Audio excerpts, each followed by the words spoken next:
Hindi horror story life. ये कहानी शुरू होती है एक हंसते खेलते परिवार के साथ, लेकिन इसका ऐसा दुखद अंत होगा ये किसी ने सोचा नहीं था। शिखर और अवंतिका दोनों की शादी को 2 साल हुए थे। आज शिखर के छोटे भाई रौनक की शादी पक्की हो गई थी। अमृता और रौनक दोनों एक दूसरे से प्यार करते थे। कुछ ही दिनों में दोनों की शादी होने वाली थी।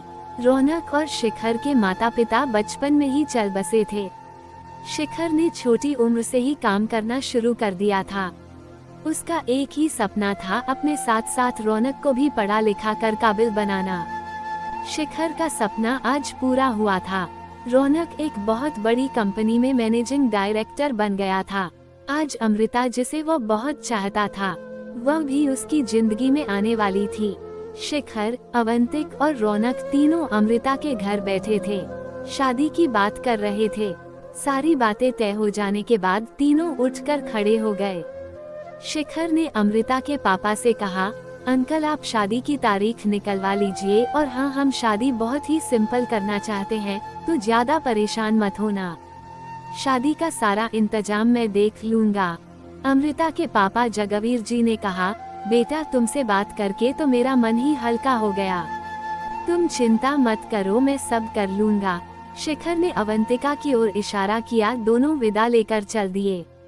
बाहर आकर रौनक ने कहा, भैया आप भाभी को लेकर चलो, मैं थोड़ी देर में आता हूँ। ये सुनकर शिखर ने उसे घूरते हुए कहा, तुझे पता है न रात कितनी हो गई है, सुनसान रास्ता है, जंगल भी पड़ता है, चल हमारे साथ। अवंतिका ने कहा, ओफो आप भी ओल्ड फैशन हो, इसे थोड़ा सा टाइम दीजिए अमृता के साथ बिताने के लिए। इन दोनों की जिंदगी का आज बहुत बड़ा दिन है। ये सुनकर शिखर हंसने लगा। रौनक को वहीं छोड़कर दोनों वापस चल दिए। शिखर जल्द से जल्द घर पहुंचना चाहता था। रास्ते का कुछ हिस्सा जंगल से होकर गुजरता था, जहां स्ट्रीट लाइट भी नहीं थी। शिखर बहुत संभल कर गाड़ी चला रहा था। शिखर ने अवंतिका से कहा, जानती हो अवंतिका, मुझे अपनी शादी की जितनी खुशी नहीं हुई थी उससे ज्यादा आज हो रही है।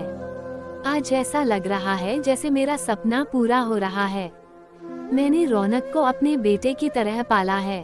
उसकी शादी से बढ़कर खुशी मेरे लिए कुछ नहीं हो सकती। अवंतिका बोली, हाँ मैं समझ सकती हूँ।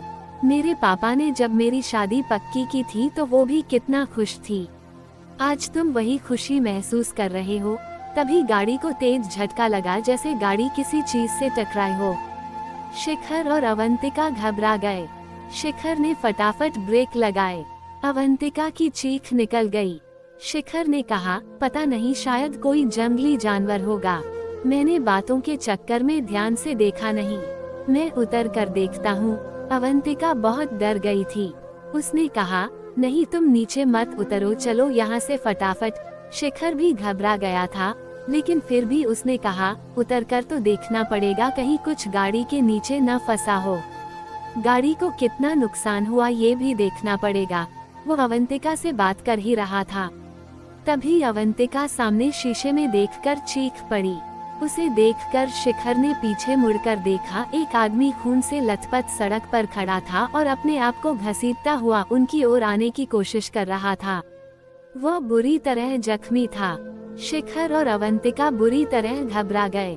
शिखर उतरकर उसके पास जाना चाह रहा था, लेकिन अवंतिका ने चिल्लाते हुए कहा, भागो यहाँ से, तुमने एक आदमी को उड़ा दिया है, पुलिस केस हो जाएगा। घबराहट में शिखर ने गाड़ी भगा दी। फिर उसने सामने शीशे में देखा, वो आदमी गिर पड़ा था और हाथ जोड़कर मदद के लिए पुकार रहा था। शिखर घबराहट में गाड़ी भगाता हुआ बहुत दूर निकल गया। अवंतिका अब भी रो रही थी। शिखर ने कहा, हमें शायद उसकी मदद करनी चाहिए थी, उसे अस्पताल ले जाना चाहिए था, वह मर जाएगा। अवंतिका ने कहा, तुमने देखा नहीं, उसके ऊपर गाड़ी चढ़ गई थी, वो बचेगा नहीं, अस्पताल ले जाते तो तुम फंस जाते। अवंतिका की हाँ में हाँ मिलाकर शिखर ने गाड़ी की स्पीड तेज कर दी। कुछ ही देर में वे दोनों शहर में पहुंच गए। वहां पहुंचकर दोनों ने राहत की सांस ली। अवंतिका ने पानी की बोतल निकालकर पानी पिया और बोतल शिखर की ओर बढ़ा दी। शिखर ने मना कर दिया। कुछ ही देर में घर आ गया। शिखर ने गाड़ी पार्क की और उतर कर देखा। गाड़ी पर सामने से डेंट पड़ गया था। एक और की फ्रंट लाइट भी टूट गई थी। अवंतिका जल्दी से गाड़ी से उतरी और शिखर को लेकर अंदर आकर सोफे पर बैठ गई। शिखर को बहुत पछतावा हो रहा था। हे भगवान, आज ही यह सब होना था। पता नहीं बेचारा बचेगा या नहीं।